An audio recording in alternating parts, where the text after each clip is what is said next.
Je m'appelle Pauline Schnork. Je viens de finir mon master en innovation et orientation société. Je suis gestionnaire de projet au Hub Neuchâtel et parallèlement, je suis en train de monter un projet d'expérimentation écologique à Fou, au bord du lac de Morat. Sciences sans frontières, au début j'ai pensé aux frontières politiques, mais j'ai surtout pensé à d'autres types de frontières, comme les frontières entre le monde scientifique et la société, et puis par ce biais-là aux sciences citoyennes. Moi, j'ai choisi ce master avant tout pour son côté interdisciplinaire. J'avais envie de rencontrer des gens qui avaient une autre vision du monde que la mienne et puis de voir dans quelle mesure le monde du droit, de l'économie, des sciences sociales peut n'en faire qu'un et comment on peut faire des ponts entre ces différentes facultés. Et ça m'a permis d'effectivement rencontrer des personnes qui venaient de plein d'horizons, dont le cofondateur du Hub Neuchâtel, et c'est comme ça que j'ai trouvé mon emploi aussi. Alors voilà le hub, suivez-moi, je vais vous faire visiter.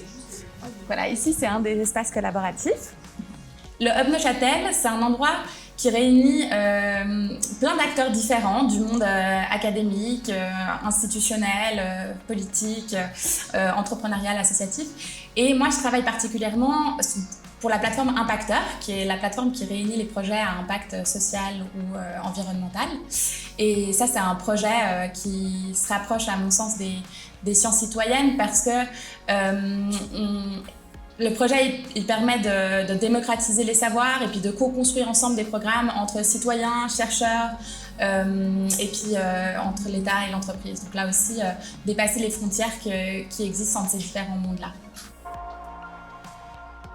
Comme je l'ai dit, je suis engagée sur plusieurs fronts. Mon engagement militant, il se traduit par ma vie de tous les jours chez moi à Fou, dans le cadre des activités d'Ecotopia, l'association que j'ai cofondée. Suivez-moi, je vais vous montrer un peu à quoi ça ressemble.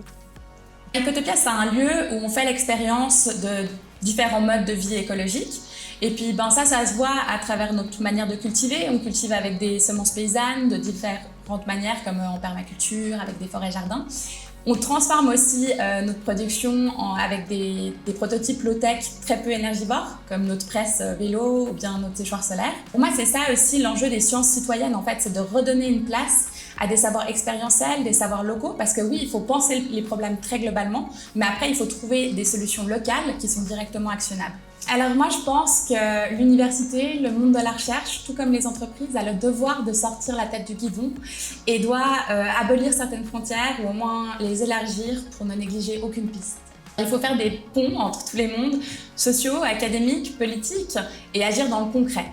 Et ça, c'est pour construire un nouveau monde qui serait plus juste et plus soutenable.